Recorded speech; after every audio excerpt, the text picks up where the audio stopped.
Since 2001, we've lost approximately 3,000 veterans to suicide in Australia.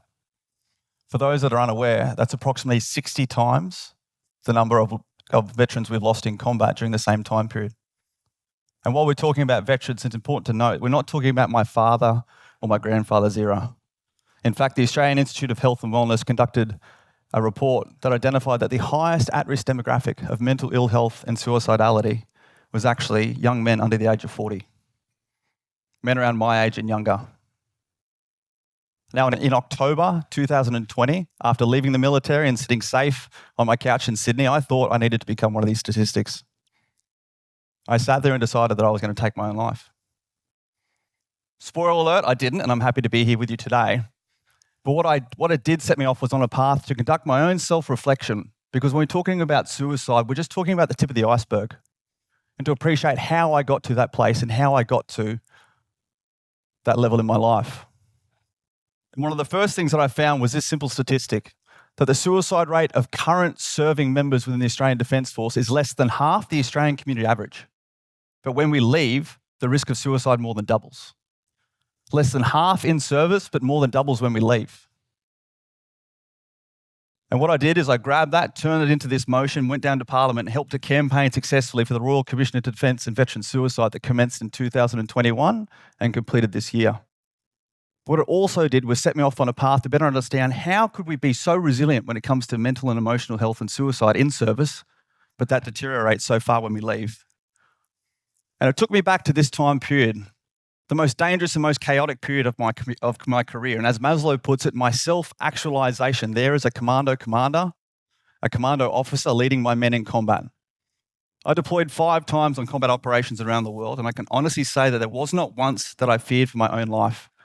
Not because I wanted to die or was delusional to the risks that we faced, but what I realized reflecting back was the environment and the conditions that I was within.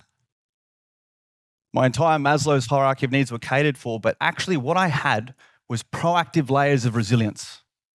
Now, so many people talk about resilience being how we get up when we fall back down, and I never fell down, particularly when it came to my mental and emotional health, because what I realized is I had at least 2 proactive layers of resilience, keeping my head and my heart, my thoughts and my emotions forward and away from and outside of my own head and heart. The mission that was mine as the commander and being responsible to achieve, and the team that I had the privilege to serve with and be responsible for as the commander. Those proactive layers of purpose maintained by my emotional connection to my team and my emotional connection to that mission, because achieving those would mean failure for me as an individual. And it was this intrinsic level of inspirational motivation that saw me push myself beyond expectations and beyond achievements that even I thought possible. But it made me reflect even back further when there was a time that my attachment to my purpose was truly tested, and to a time when it was nearly broken and I nearly opted to do else. And that was back to my commando selection course. For those who are unaware, in order to join the Special Forces, first and foremost, you have to be selected and attend the commando selection course. I completed my commando selection course in February 2010. I started the month-long course at a weight, fighting fit, similar as you see to here at 90 kilos, and finished at the end of the month at 75 kilos. I started with a group of 120, and by the end, there was only 30 of us left to be selected. And what happened on that course is we were broken down physically and mentally to expose who we were in our true authenticity and to test the reason why we're on that course and why we wanted to become a commando. Now, fast forward to the end of my career, I was actually privileged enough to be responsible for taking over and running the commando selection course, which provided me perhaps with the best bookend perspective to be able to pass on some of these reflections to you here today. And the most astounding fact that happened on my course and everyone since is that 80% of the people who fail the commando selection course withdraw themselves at their own request, self-select to be removed from the course. At the start of the course, you're issued with a single piece of paper called your withdraw at own request form. And at any stage, you can fill out your name and hand it to one of the directing staff. And what we did on that selection course was break people down physically and mentally by forcing them into their survival mode, by forcing them down to Maslow's lowest hierarchy of needs, depriving them of food and sleep for 3 days, removing any level or layer for composure and revealing who they were at their true emotional self. But in particular, and I remember when I struggled the most on my selection course, it was the individual phase where we isolated them from each other. That may sound common sense, but you could probably imagine within the military, you're always working in a team. And like I said beforehand, I was always able to maintain at least one proactive layer of purpose by those people that I was connected with, that I was responsible for. And what we would do is we'd put a pack on their back weighing 2/3 of their body weight and send them out to navigate 100 kilometers over the most arduous terrain with only a map and a compass and the stars to keep them company at night. And I remember myself during that period of the selection course where I was forced inside my own head, and my head and heart became in conflict, truly asking why I wanted to be on that course. Fortunately, I was able to maintain that true intrinsic motivation was I had to be a commando officer. There was no plan B. And I had aligned my entire life for the whole year leading up to that training to get on that course, maintain my focus, and force myself into that purpose. But particularly when running that selection course, one of the most important periods was when a candidate came over to you and they were so aligned in their head, body, and heart that they believed that they had to withdraw off that course. And they tell you their reason why. All of a sudden, they decided that they weren't good enough. There was something else they needed to do. There was some issue with their family. Their head had taken over and changed their purpose, and they'd lost that emotional connection to the reason why they'd been on that course to start with. And what was the most important part was the coaching you'd do afterwards when you'd move them to the side and just wait a while and watch them. You'd wait for that come-to moment when all of a sudden you'd see their face change. They might slump or they might start crying. And you go over to them and ask them what happened. And that's when they truly appreciated that why they might feel so purposeful in that moment to withdraw themselves from that course. They'd suddenly realized what they'd thrown away and suddenly been reconnected to the original reason why they were there. The reason why we're pushed to our physical and mental limits on that commando selection course is because there's no opportunity for us to self-select when we're out on missions. And still to this day, my commando selection course was the most difficult activity I completed in my career. And it's meant to be that because it's meant to set a benchmark for us to be able to look back on and reflect back on when times get tough in our own career. When times got tough for me sitting there on my couch in Sydney, I remember reflecting back to this picture when I was most proud of myself in my commando career. Reflecting back on those proactive layers of purpose I had, that inspiration I had at the intrinsic level, and how I never once struggled in my own mental or emotional health. I struggled being able to connect with that same level of motivation, that same level of purpose. From leading commandos in combat all around the world to my biggest responsibility being that morning to wake up and take my sausage dog for a walk. It was so difficult for me to appreciate if I'd ever have that purpose again. And what I had done in order to achieve those levels of performance was completely align my identity and those that I connected with on an emotive level to my purpose that was being the best as a commando officer. This was my entire identity right there in one picture, and I hadn't spent the time identifying who I was outside of purpose and outside of people. Recently, the Royal Commission has completed and released its findings, and among others, including in its interim report, it identified 3 key factors that influenced the decline of mental health and ultimately the higher risk of suicidality: loss of purpose, loss of community, and loss of identity.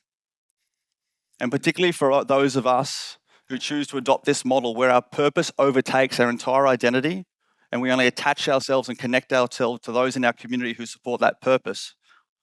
When purpose ends and loss of purpose kicks in, that is when we're at our most vulnerable. This isn't just unique to commandos or special forces. Personally, I've done podcasts with Olympians, sporting athletes, prime ministers, everyone else in between, but many in your everyday lives will probably find it easier to align yourself completely to your purpose in order to achieve those outcomes. But what I have learned, and what I learned sitting there on my couch, is that purpose ends, and too often when we're at the peak of our performance, immersed in this purpose model, we don't realize that, and we haven't set the conditions for success to safeguard ourselves and to maintain those proactive layers of resilience in between. Sitting there on my couch, I'd already left the military.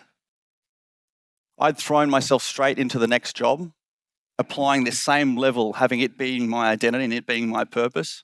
And for the first time, I had a public relationship with someone that I truly loved.